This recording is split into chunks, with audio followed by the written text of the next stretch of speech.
postdocs at the KITP and the KICP, and he's now at Los Alamos. He's worked on lots of things, including general relativity, gravitational wave, gravitational lensing, large-scale structure, even gamma ray bursts now apparently. But today he'll tell us about gravitational waves and cosmology. Thank you, Neil, and it's really good to be here. And I should say, the KITP was not the KITP when I got there, but was when I left. And the KICP was not the KICP when I got there, but was when I left. So maybe I'm good luck. $7 million every place I go. So over here it'll be the KICP. Well, we're still, Los Alamos is first, you know. They're in line. So it's very nice to be here. I've actually been trying to come here for a while. I was supposed to come when I was a postdoc at Santa Barbara, but couldn't tear myself away from the beach. And as probably many of you know, there's an exchange program, and I highly encourage everyone to go to Santa Barbara. Probably in the next few months would be ideal. It's really quite nice there. Okay, so I was going to tell you a little bit about gravitational waves and cosmology. And here is the rough plan of attack. I was going to start by just giving you a very brief cosmological background, like what is the basic motivation, why should you be interested in this? Then tell you a little bit about gravitational waves and the relevant parts of gravitational waves for what I'll be talking about. And then I'll talk about standard Sirens, which are gravitational wave binaries that are of particular interest to cosmology. Focusing on two types, supermassive binary black holes and gamma ray bursts. And then I'll talk a little bit about gravitational lensing. And there are a bunch of papers that are relevant here, a couple of them with Neil, so I'll try to focus on those as I go along.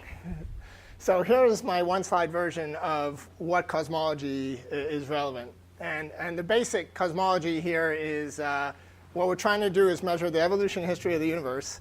And when you think about that, the way it's often phrased, what you're really trying to do is just get the luminosity distance redshift curve. Luminosity distance tells you, in essence, how far something was and therefore how long the light took. And so it tells you something about time. And the redshift tells you the size of the universe. So by measuring the luminosity distance redshift curves, you get the size as a function of time, which is what you want to know about the universe. Now, measuring redshift is reasonably straightforward. You just get a spectrum. The trick in all of this is measuring distance. And as I'm sure you've all heard, one of the best ways to measure distance is by using standard candles. I'm not going to go through all that, but everything I'll be talking about is very similar. So standard candles, the idea is something like supernovae. You know intrinsically how bright they are, and therefore you can measure distance by observing them and see how much they've faded with distance. Now, when you talk about supernovae, you're talking about something that's good to about 10 or 15%. So the real motivation behind this work is, can we do better than 10 or 15%? And now that's spectacular from by astrophysical standards, but now in precision cosmology, the goal is to really get down much, much better. And as you'll see, gravitational waves offer the opportunity to get much, much better than a few percent. So I'll run you through that. The basic proposal here is something what we call a gravitational wave standard siren. And you make the following observations. When you think of supernovae as standard candles, the idea is that supernovae all look more or less the same. There's one parameter family, but they look more or less the same. They hit a peak luminosity that you can predict. But if you actually think of the physics underlying that, it's extraordinarily complicated. And if you want to fully describe that, you need to know all sorts of elemental abundances. You need to know all about the convection. Neutrinos are important. There are all sorts of numbers you need to know to really accurately describe the physics.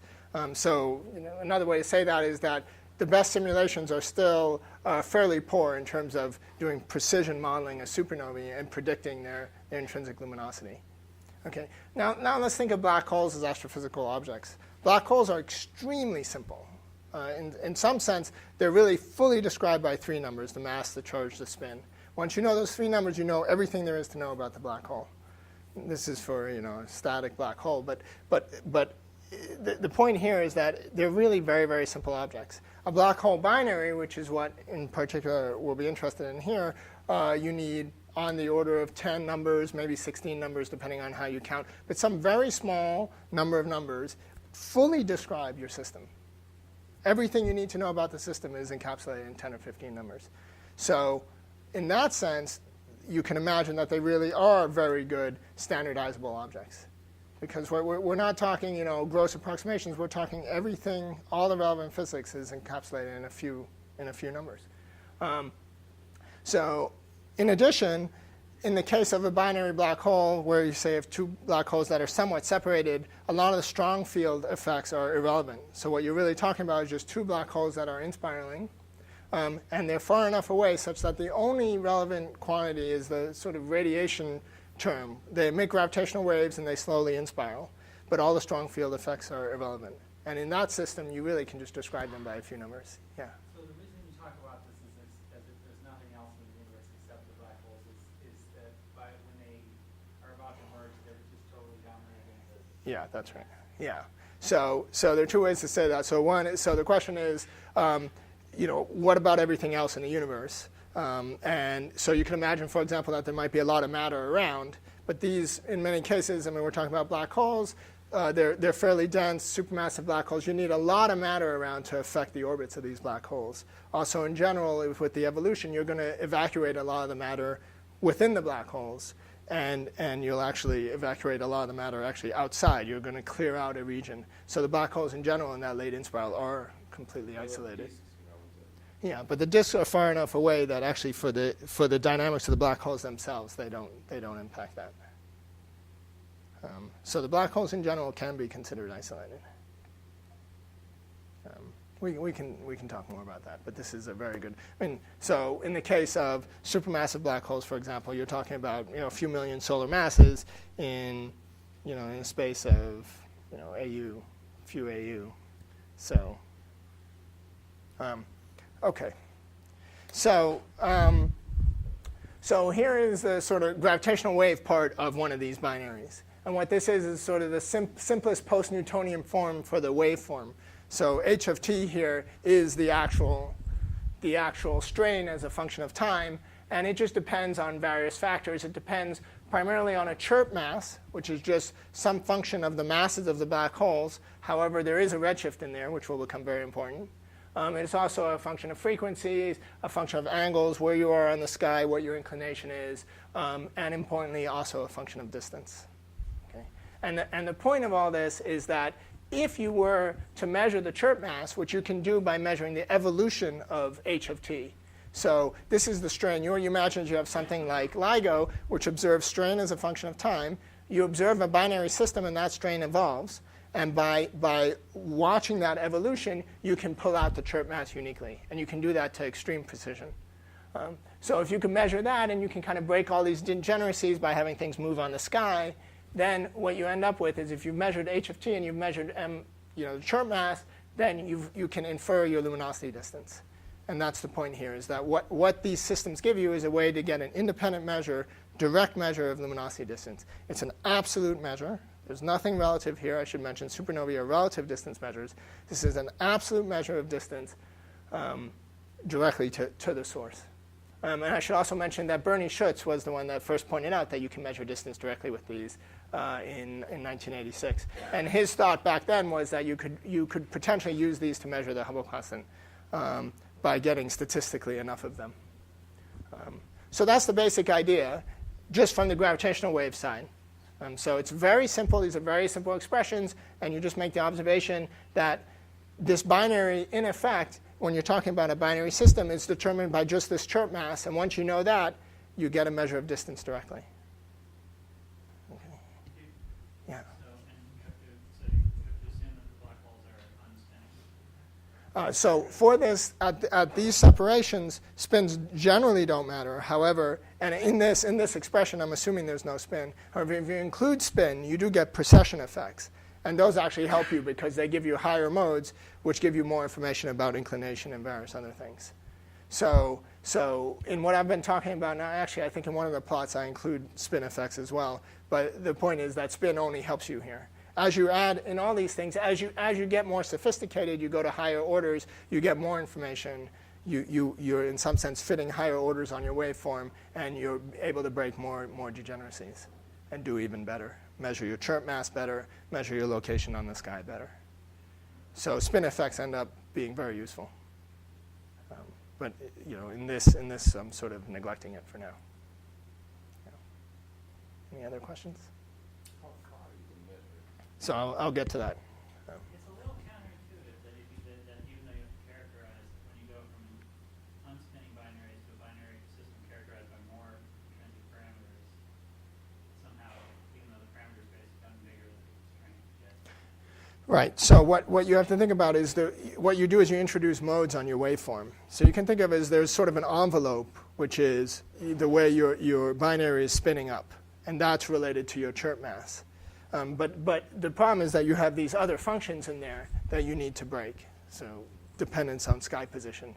So for example, you can imagine that there are degeneracies with the orientation and where exactly you are on the sky. But now if I add a spin precession, which has a very distinct signal, higher frequency in a different regime, that breaks some of those degeneracies and lets you kind of fit it all out. So the more information you add, the better off you are in that sense. Any other questions? Okay. So this all sounds good, but it's extremely hard to do, and I'm sure you've all heard the basic story of gravitational waves and how hard they are to detect. I mean, if you just kind of throw some numbers in, the sorts of strains that you expect to observe on Earth from many of the systems you'd be interested in are on the order of 10 to the minus 22. So that means the fractional strain, the change in length that you want to observe is 1 part in 10 to the 22, which is, extraordinary range of measurement. In addition, so this is what you want to do. There are all sorts of sources of noise: thermal noise, seismic noise, shot noise, quantum noise. All these things play into the actual detection side, which I'm not going to talk very much about. But it's a very, very hard measurement to measure gravitational waves, which is why it hasn't been done. Now LIGO, as I'm sure you all know, LIGO is actually observing right now. It's in its 6th science run. It's trying to get about a year of data in lock with all the observatories working simultaneously. This is happening right now. It's at design sensitivity, which is fairly amazing. Now this is the sort of first version of LIGO. LIGO, as the way it was conceived, was that it would be a sort of incremental process. You'd have a first version of LIGO, and then you would increase sensitivity by roughly an order of magnitude. Lately, they've decided they're going to do that in two steps. So they're going to get a factor of 2 first. That'll happen in the next couple of years, and then a factor of 5 on top of that. And then you'll get to what's called advanced LIGO, which is the instrument where you really start expecting to see something. Right now, the LIGO that's operating is, in some sense, I mean, it is conceivable it will see something, but no one will be devastated if it doesn't. What it's really doing is showing that you can build these things and you can make them work. And this is a plot of, just to show you that this is working, this is a plot of the strain sensitivity. This is what's running for more or less what's running for the S6 run. And so what I'm plotting here is the strain, what I was just describing, this sort of how your ability to measure fractional strain as a function of frequency. And this black curve was what you wanted to do. That was the design curve. And this purple curve is where you are now, as of about a year ago, so for this year's run. And the point here is that over time you've gotten better and better, and now you're pretty much at design sensitivity. You're going to increase this by a factor of 2 in the next few years, and then up to a factor of 10 in about 7 years, and then you'll start to get interesting. So just to show you that this is running now, and we are sensitive to gravitational waves now. We don't know if we're observing gravitational waves yet, but it's pretty impressive. So the observational side is moving right along. And there's actually a network of gravitational wave observatories. So they're LIGO, and there are actually 2 LIGOs observing simultaneously. There's also Virgo in Italy, which is roughly comparable to LIGO and will be very interesting once it's working fully.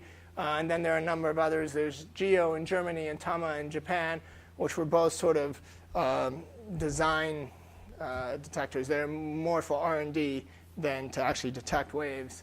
And there's a proposal, and a lot of people are very excited about putting a detector in Western Australia for various reasons. It'd be very nice to have a network that's kind of spread out, lets you find sources on the sky and do more science. You can do polarization. I'll get into that a little later, but there's a lot of support for trying to do something like that. It's sort of hard to get people excited when you still haven't detected any gravitational waves. So, but there is a full network. There's also a proposal for a space antenna, LISA, which is which the goal is to detect gravitational waves in space. And the reason you need to go to space is if you go back to the previous graph, you notice that it might take a little while to load. But the noise curves on these gravitational wave detectors in general have a very distinct shape. And at the low frequency end, at the low frequency end, what happens is on Earth, you're overwhelmed by seismic noise. So just the Earth is moving at, on the order of a hertz, and there's nothing you can do to isolate that noise. So that's down here. So this is seismic noise. There's no way to beat this. So if you want to go to lower frequencies, you basically have to go to space. And so that's what LISA does, is it allows you to open up this new frequency regime, which is quite important. So here's the basic picture of gravitational wave observatories. The idea is that ground-based observatories like LIGO observe in this frequency range. Again, this is strain, this fractional strain, and then and LISA lets you go down to much lower frequencies. And for this talk, the way to think about that is if you have stellar mass type binaries, you're in the LIGO regime. And if you have supermassive binary black holes, for example, a million solar masses, then you're in the LISA regime. Even your sort of Keplerian intuition works. It's just as you get more massive, the time scales all get much longer. Massive, how big a massive? For these, on the order of 1 million solar mass, 10 to the 5 to 10 to the 7 binary systems. So that, yeah. What is the actual sensitivity of LIGO that you got before in this plot? What is the sense? Yeah, sensitivity that it has to increase today. So right now it's actually up around 10 to the minus 22. So it's still an order of magnitude above. So this is advanced LIGO. This is LIGO in 5-7 years. Now just a little background on this, and everyone has different attitudes. The fact that that curve I showed you before, the noise curve, for many people, there was definitely a section of the community that said that you would never be able to do that. It's 1 part in 10 to the 22, right? It's a fraction the size of a proton over kilometers. Like it's insane what they're doing, and a lot of people thought it just was not technically possible. So the fact that they're now at that is amazing. The general feeling is they'll be able to do this next order of magnitude, but at that point you're talking kilogram test masses, and the quantum effects of that kilogram are important because you're at that level. It's absolutely incomprehensible how difficult this is to do. But the point here is that they're doing it, so that's great. And the feeling is they'll be able to continue, and in the next few years they'll get there. The first step is just upgrading the laser. That should be straightforward enough, though it starts to introduce other sources of noise, and it's this steady process of getting better and better. But it's absolutely remarkable what's happening.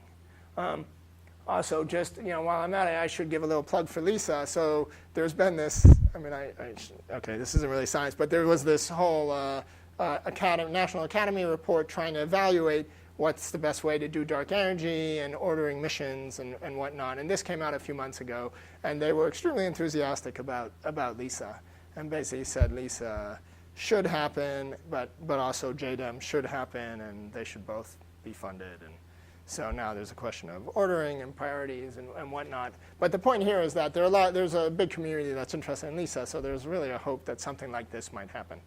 And one of the reasons that it's interesting has to do with what I'll be talking about now. So let's just focus on LISA for now, and then I'll get back to LIGO towards the end of the talk. So what LISA does, as I mentioned, it's in the lower frequency regime, and what it does is it sees supermassive binary black hole mergers. And what's interesting about LISA is it sees, as I mentioned, million solar mass mergers, and it sees these throughout the universe, essentially, out to redshift 10 or 15.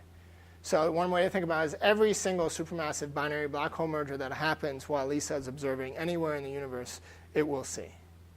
It's all sky. You know, it's a pretty remarkable instrument. Well, that's hotly debated. It could be anywhere from on the order of a few a year to many hundreds to thousands a year. Pardon? For sure. Well, I think that the estimate of 1 is pretty conservative. I mean, okay. So the questions that come into this are, if you assume that all galaxies have a supermassive black hole at the center, and that you have hierarchical structure formation, and these galaxies merge, the black holes presumably merge as well, and you can kind of get event rates that way. But how efficient that merger is, you're not sure. So the calculations that do this, basically you take structural formation codes and you just put in black holes by hand and merge them by hand. And so the processes are not fully understood, but the bottom line is nowadays, essentially every galaxy you look at, big galaxies have black holes at the center, so they've got to come from somewhere. But it doesn't get much more sophisticated than that, which is why there's this tremendous range in event rates. But it's hard to imagine how the black holes got there if they're not merging, because we know the galaxies merge. So, pardon? Yeah, but it's, you have to, I mean, so you can accrete, but it has to start right at the end. But that's right, it's not trivial. And there's this last parsec problem. There are lots of issues that come into this. So that's a valid thing, and that's one of the major uncertainties in all of this is what is the actual event rate. And one way to think about it is that LISA will measure the event rate and will tell you what the merger rate for black holes is throughout the universe. Okay. In addition, LISA will actually observe the inspiral for about a year. And what that means is, so LISA consists of 3 satellites in an Earth-trailing orbit orbiting the sun, and the satellites are oriented such that they're in a plane and they sweep out. That plane actually moves as over the course of a year.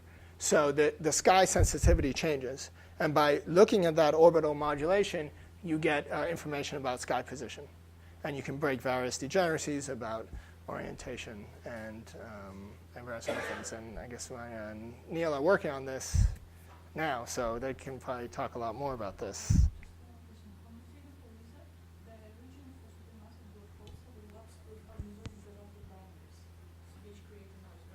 Right. Well, so that's right. So the question is, what about the unresolved galactic binaries, which, that sounds bad, which is actually on this plot. You can't really see it, but that section is down here. It's slightly fainter. So what sets the limit on the let's see, that's the higher mass end, is that at some point you start getting confused by unresolved galactic binaries. So the point is that LISA is so sensitive that all these little binaries in the galaxy, you can't distinguish them, and they overwhelm your signal.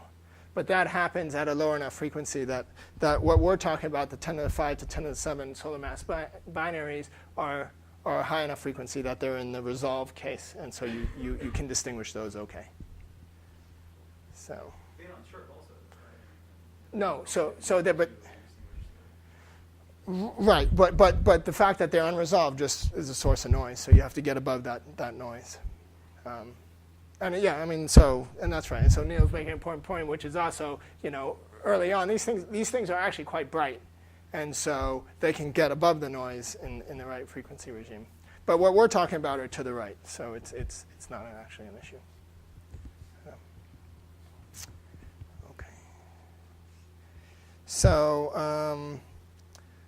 Okay, so this is the sort of thing that LISA can do, just to give you some sense of the numbers here. So what we've done here is we've Monte Carlo'd a bunch of black hole binaries for LISA and just asked how well would LISA determine sky position and distance for these binaries. And addressing the question of precession and spin effects, the dash curve is without spin effects, and the solid curve is with spin effects, just to give you some sense of how much the improvement is when you include spin in your modeling. And the thing to take away here is that, and so this is just a histogram of the number of events, as a function of various things. And the positions that you're talking about, and this is the semi-major axis of your error ellipse, is on the order of tens of arc minutes. In some cases, much better, but in general, on the order of tens of arc minutes. The distances that you're talking about are on the order of 1%. Okay, so this is 1% or better. So this is, again, this is nothing fun. This is just, there is a source, a binary, supermassive binary black hole, coalescence anywhere in the universe, and this is what Lisa would give you, a distance of better than 1%, but an error box on the sky on the order of 10 arc minutes. Okay. When Yeah. you say without spin effects, do you mean that you marginalize over the spin effects? Yeah. Okay, yeah. Yeah. So, so when you include them in the fit explicitly, you do better. No. So I'll get to that. So that the main point here is that you don't know the redshift of these. So if you go back to that expression, the chirp mass has a redshift built in. So all this is independent of redshift. You get a direct measure of distance, but we don't know the redshift of these sources. So another way to say this is that gravity is scale independent. And so there's nothing intrinsic to the binary that tells you the scale, that tells you the mass. If you think of electromagnetic observations, in some sense it's the Planck constant that's telling you scale. You have a certain emission line, and that gives you a redshift. And you just don't have that in gravity. I mean, if you could do quantum gravity observations, then you'd have a particular scale. But we're a long way from that. So without that, a binary black hole of a stellar mass black hole or a supermassive black hole, they look exactly the same. They're just stretched. So if you took your stellar mass black hole and you moved it out to high redshift, everything gets redshifted down, and it looks identical to a supermassive binary black hole. The luminosity distance is different. So you are measuring an accurate distance, but you're not measuring redshift. So it's Cosmology. Hmm? You want cosmology. right. You need redshift. You need the redshift. So the point here is that it's almost the opposite of astronomy. In astronomy, the issue is you can usually get the redshift pretty accurately. It's very hard to measure distance. Here it's the exact opposite. You get a very good measure of distance, but you don't get redshift. So you have to find some other way to get redshift. So that's the real challenge in this. And so this is the. It's in ppn. So you can do it basically semi-analytically. Not much. You get some. Yeah. So as you get close, the spin is important. The actual merger, there may be some information, but again, nothing will give you an actual scale. So nothing will tell you the redshift. You're just going to do. If you got that modeling exactly right, you might do a little better, in getting sky position or perhaps distance. But you're already doing extraordinarily well. So. Yeah. Right. So the point is, it's much easier to do it in this. And again, the in-spiral you're observing for about a year. So you're integrating up a lot of data as you go along. And that's where you're really getting a lot of your power. That's where you're getting your sky position. The merger and the plunge, that's on the order of an hour. And although there's high signal to noise, unless you know exactly what that signal should look like, you don't get as much information. You get no information necessarily about sky position or whatnot. So, okay. But the major point here is you are getting a great distance, but you're not getting redshifts. And that's a problem. So the question is, if you want to do cosmology, you need a redshift, and how do you get a redshift? And you need some sort of electromagnetic counterpart. Gravity alone is not going to give you a redshift, and this is the key thing. So these gravitational wave standard sirens, if you actually want to do anything with them, you need some sort of optical, radio, X-ray, some other sort of observation coupled with them to tell you redshift. Okay. But if you're talking about supermassive black holes, Yeah. they are in the middle of the galaxy. Yeah. Galaxy is Right. much easier. Right. So, okay. So the question is, can you identify the host galaxy? So thinking about supermassive black holes, you can imagine that you now have an error box on the sky from LISA. It's on the order of a few arc minutes in the best case. And the question is, can you identify the host in that error box? So this is just a rough estimate using the distribution of galaxies. I think I approximated the Hubble Deep Field and just gave an estimate of how many galaxies would be in a LISA error box, or really it's an error cube on the sky, or disk, or puck, or something. And you just ask how many galaxies are in that as a function of redshift. And these are the sorts of numbers. And just pay attention to the black curve, which is sort of the best estimate for what you'd be able to do with LISA in the future, assuming Planck errors and whatnot. And what you're doing here is you have a luminosity distance. So you know the redshift roughly by taking your cosmological model and just inferring a redshift. Now there are errors on that, and you're trying to beat those errors down. But if that redshift bin were such that there were only one galaxy in there, then you know the host and you'd have a precise measurement. So doing all that, you find on the order of redshifts of 1 to 2, on the order of 10 galaxies per square arc minute.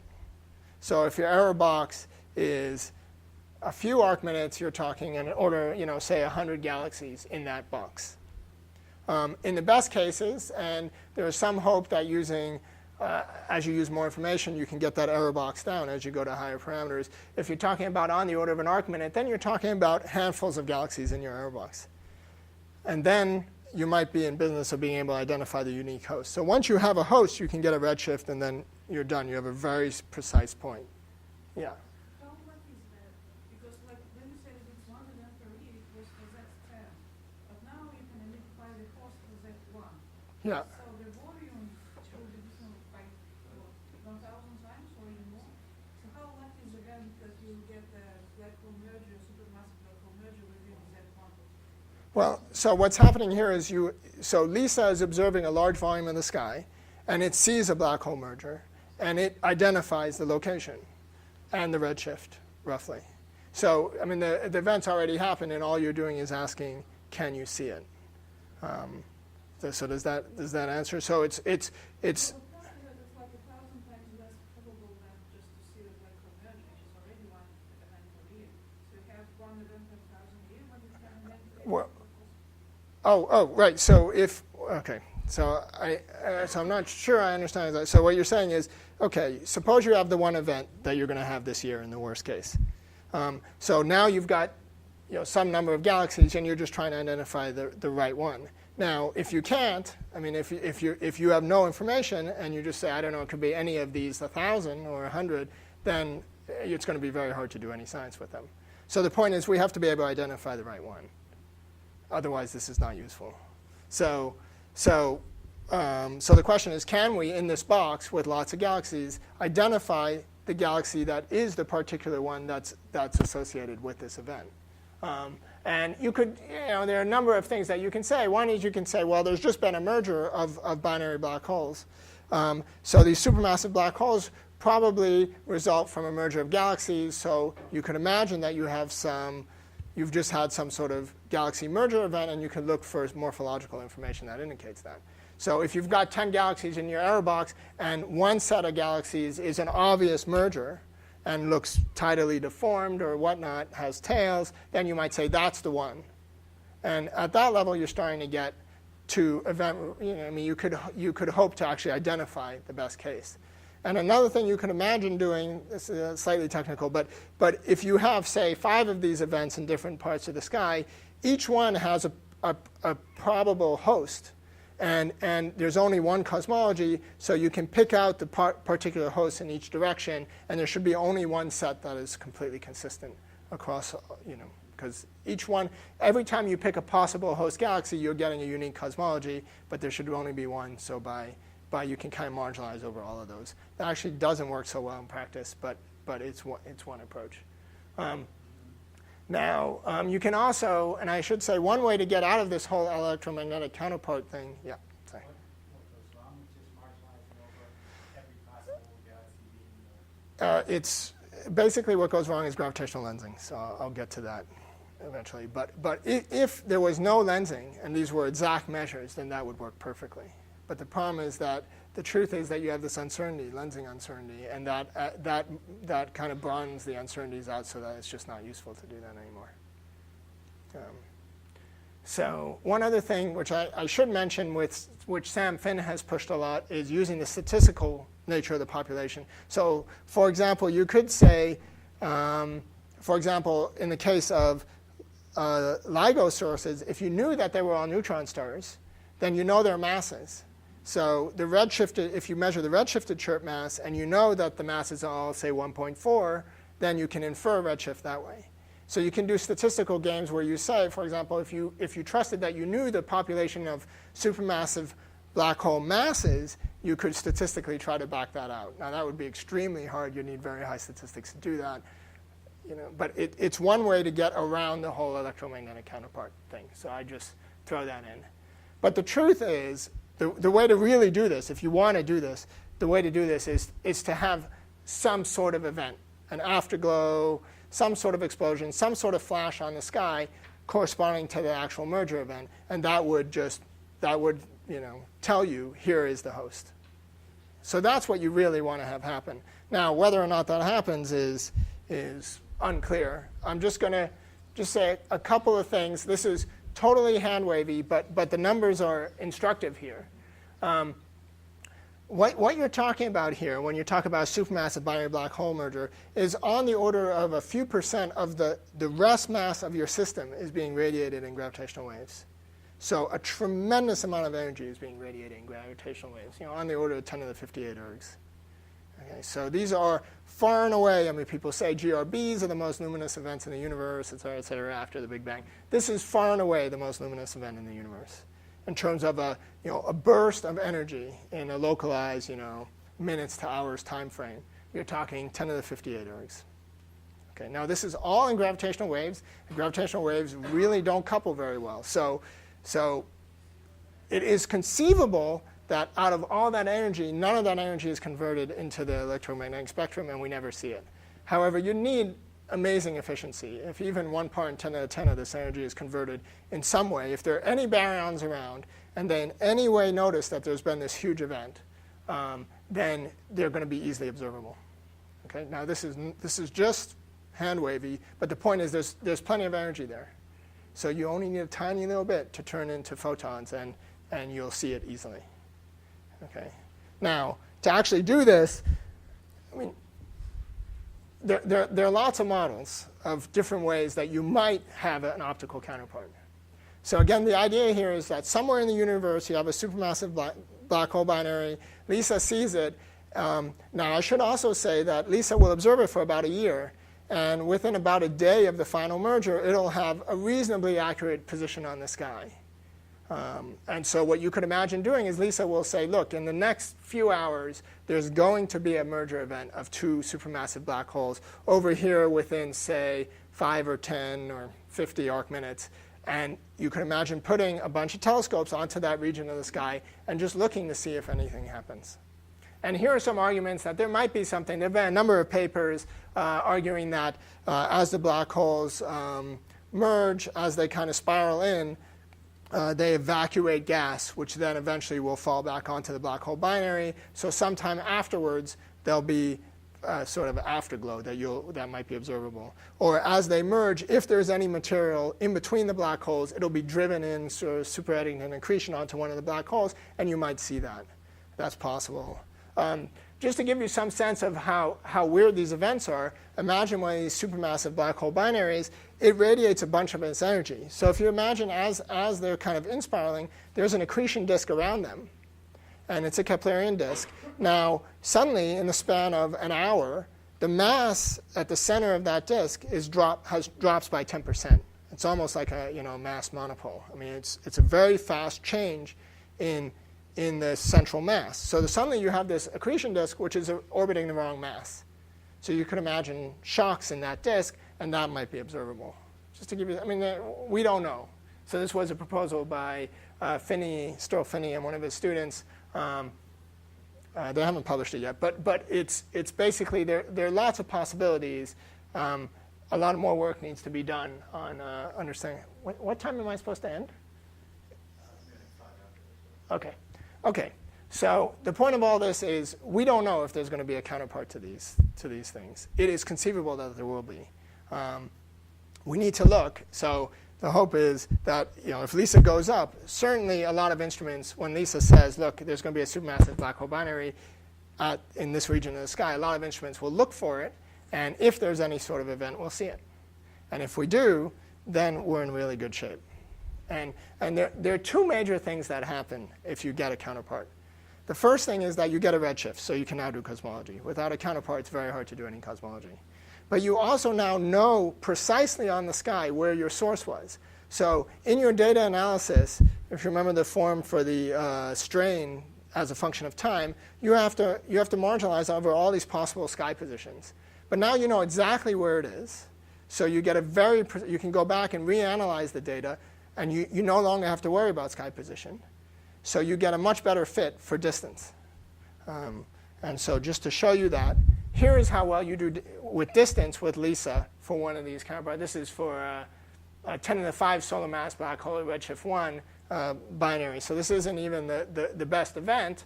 And this is the fractional error in distance. And it's peaking at on the order of 0.1% or better.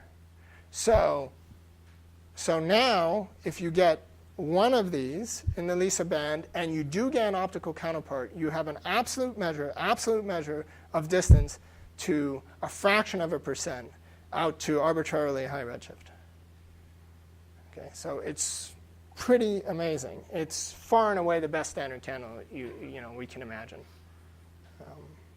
So now remember, when we're talking about supernovae, one supernova is out like here somewhere.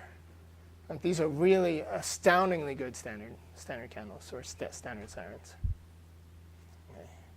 So when you talk about precision cosmology, I mean, this is it. I mean, you start to get limited by your ability to measure redshifts of the hosts and various other things. Okay.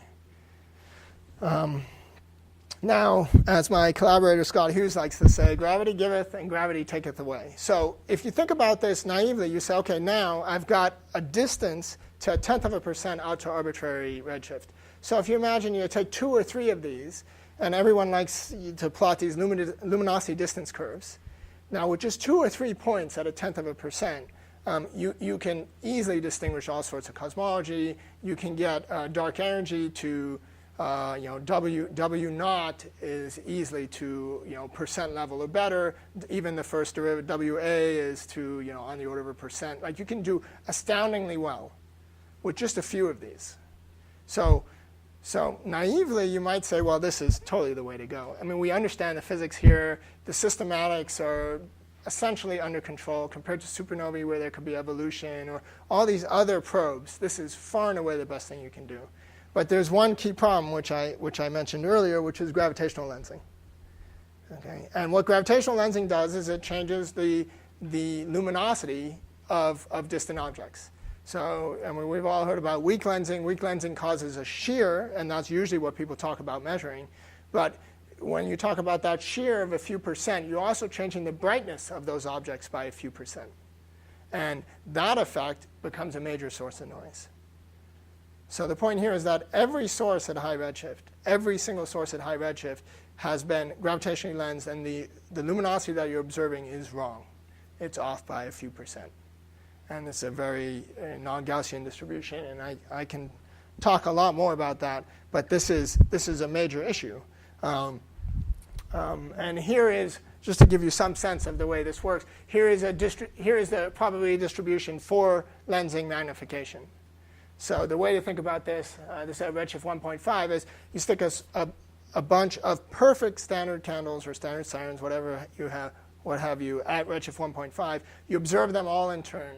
Now, if you were in a perfect Robertson-Walker universe, perfectly smooth universe, they would all have the same observed brightness. It would be what you would predict from the luminosity distance relation, and you would have normalized it, so that would be a delta function at 1.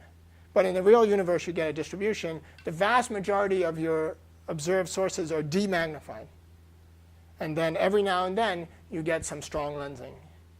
And one way to think about how that happens is that you're conserving photons. What you're doing in some sense is you're just moving photons around, but you're not creating them, you're not destroying them. And when you do that, you know that you have some strong magnification events, cases where something is brighter by 10 or 20 times, multiply image, you're getting a lot more photons. So to compensate for that, the vast majority of the remaining events are slightly dimmer than they would have been.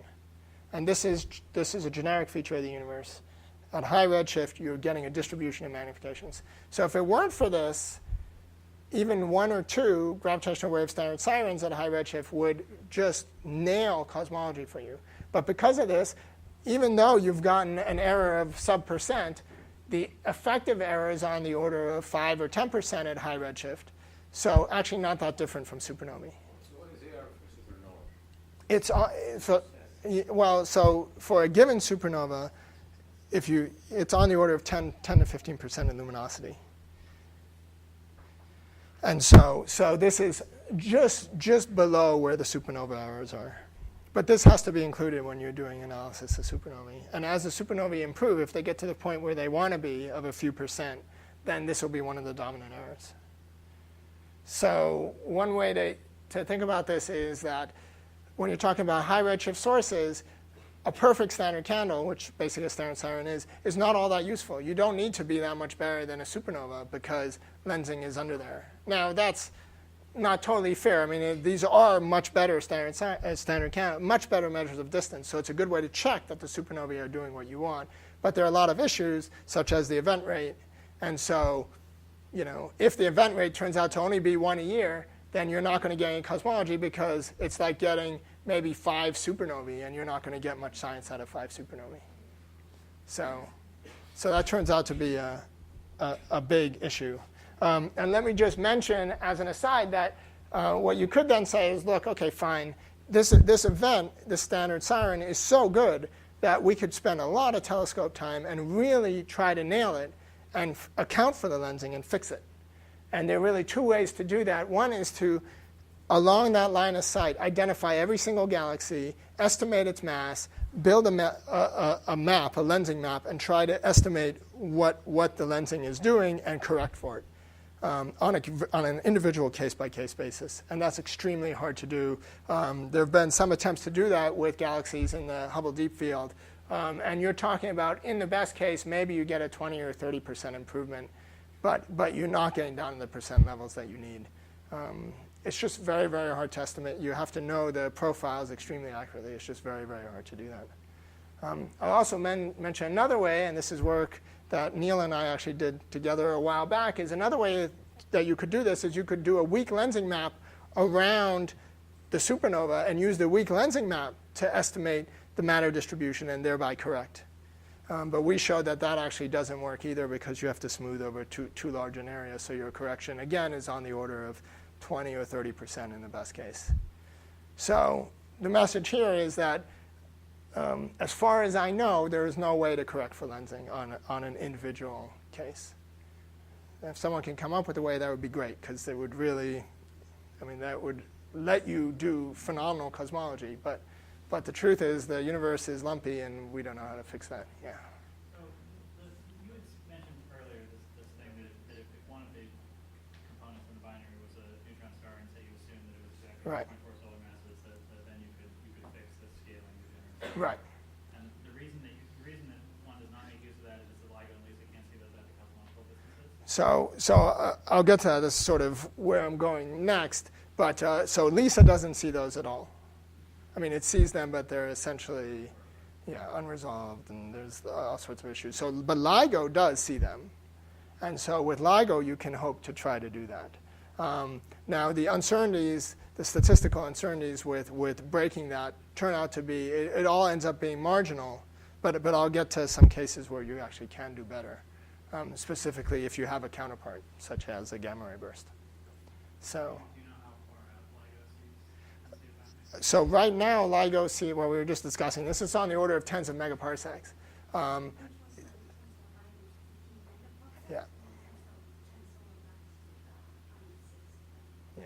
that's right. So that's right now. But advanced LIGO will see out to say 500 megaparsecs, or in the best case, a gigaparsec. And so in that case, it starts to get interesting. Yeah, yeah. But that's, we're a ways from that. So this is just a plot from a paper with Neil where we just go through some of the numbers just to give you some sense of how this works. So, okay, there's gravitational lensing, but let's assume that you see on the order of 100 of these sources, and you get counterparts for all of them. How well could you do in terms of cosmology? And this is just to show that it's comparable with something like SNAP, where you see thousands of supernovae. These are better standard science. I mean, they're much better measures of distance, and so you can use that. And so the point here is simply that you get on the order of the same sort of constraints. But for this to work, LISA has to fly, the event rate has to be there, you have to have counterparts, you have to be able to see the counterparts. There are a lot of stuff that has to work to make this happen. So you don't build LISA and fly it just to do this, because that there are too many ifs in this. But nonetheless, I don't think anyone would be surprised if it turned out that LISA actually did very interesting cosmology in this way with these sources. Okay, so in my remaining 2 minutes, I'm just going to give you a little taste of the equivalent thing for LIGO. So everything I've been talking about here is LISA, and LISA is a long way down the road. So the question is, do you have any hope of doing something like this with LIGO? Now, LIGO does see binaries, as we talked about, neutron star binaries to advanced LIGO, which should happen in 5-7 years, to on the order of 500 megaparsecs. So you could hope to identify those. Now, in general, the problem with that is you still need, so you could either do it as, I'm going to assume I know the population of neutron star masses, I know that distribution really accurately, I'm going to use that information, which is another way to do it, which has some issues which we can talk about later. But another way to do it is, can I find a counterpart? What you really like to do is find a counterpart. Now, it's just to say that this, and this is part of the reason LIGO is where it is that these fall well into the band of LIGO, so they are observable. So the question is, do any of these binary systems have counterparts? And in the last few years, as you've probably heard, there's this thought that gamma ray bursts split into two groups. There's the long bursts and short bursts, short hard bursts. And the short hard bursts are thought to be binary systems. So if that's true, then they would be observable by LIGO. They would be in the LIGO band. So this is, okay, there's a lot here, but basically the short version of this is we know that there are short bursts. We've gotten counterparts for those bursts, like they've seen afterglows. Those afterglows suggest that the bursts are binaries, and also you can get redshifts for them, and a lot of these bursts are reasonably nearby. So this is a paper I did with Ido Berger, and he really did all the work on this, observing a bunch of these counterparts and trying to get redshifts for them. And the point here is that a lot of the redshifts for these short bursts, this is the total population of bursts for which there are suspected redshifts as of 6 months ago. And you'll notice that a bunch of them, like this one is at 0.161. There are a couple at 0.2.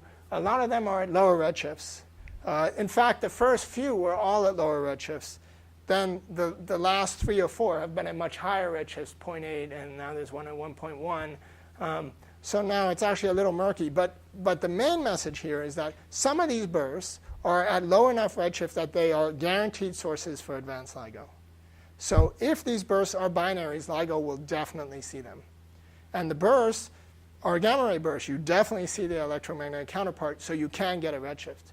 So these kind of provide you with what you want. You've got something that's observable in the gravitational wave band. It's a binary system. It can be modeled. And you've got a redshift for free. So, well, that's actually an issue. Heading Swift might, and there's a lot of discussion of, I mean, this is one of the reasons to keep them going. I mean, I know for Swift, I think there's nothing that gets consumed, so it can stay up there indefinitely, except that you have to keep the data center running. And so it's an argument that you really, I mean, it would be tragic if advanced LIGO is up and running and there's nothing to trigger, there's no way to synchronize with. I think glass, I don't think is sensitive to GRBs in this regime. So, I mean, there are other things you can look to with glass, but you really want a GRB trigger, and I think Swift is your best bet. So, so one way. Okay. So I'll wrap up. The main point here is simply GRBs do everything for you. So it'd be great if one way to think about it is what LIGO will do is tell you whether or not GRBs are binary systems. If they are, LIGO will see them. So if you see a GRB and you know it's at redshift 0.1 and LIGO doesn't see it, then it's not a binary system. If it does see it, then you've got a measure of distance, and you can start doing cosmology. I won't.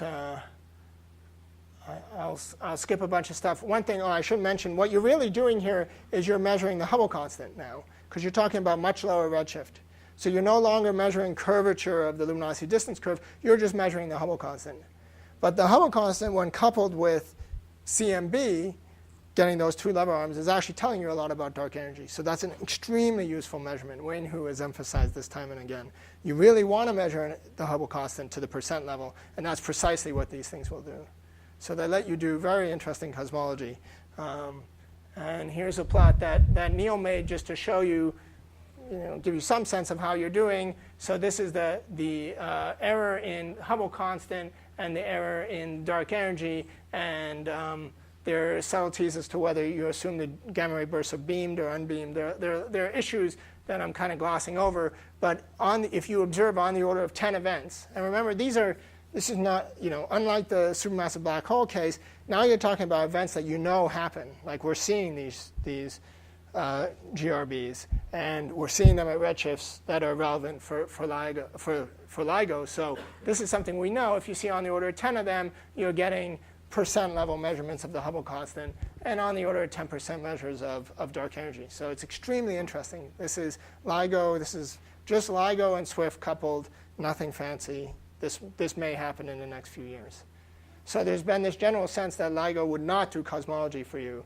And the claim is that may not be true. We might get some interesting cosmology out of it. So I'll just wrap up to say gravitational wave standard sirens are potentially very, very interesting for cosmology. It's one of these unique features of gravitational wave science. It lets you get a very accurate measure of distance. Now, if you manage to couple that with some sort of optical source, you start to be able to do cosmology. And both LIGO and LISA have the potential to contribute something quite interesting. So, but the main thing now is that let's see some gravitational waves, and we'll go from there. Okay, thanks.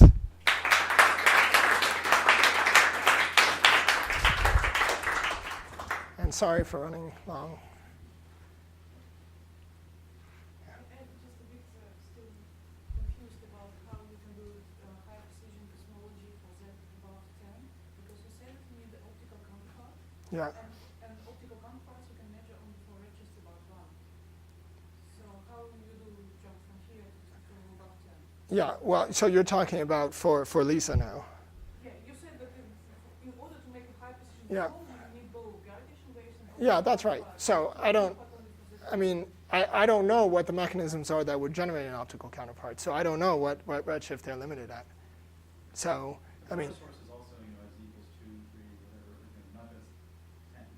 Yes, and So, but Right. there's like the maximum is about 1 and What? it's almost dropped to 0 around 3. Well, I mean, You see it says above 10 or something. Well, so right. about 10. No. They're all visible. Yeah, the statement is you will see everyone in the universe, so out to at least redshift 10, if they happen. But the where you expect them to peak is at much lower redshift, and to do cosmology, having one at redshift 10 actually isn't all that useful. It's much more useful to have one at redshift 1 or 2. So what you're really interested for all this is you want to know what's the event rate out to redshift, say 2, and then what's the probability of getting counterparts for those.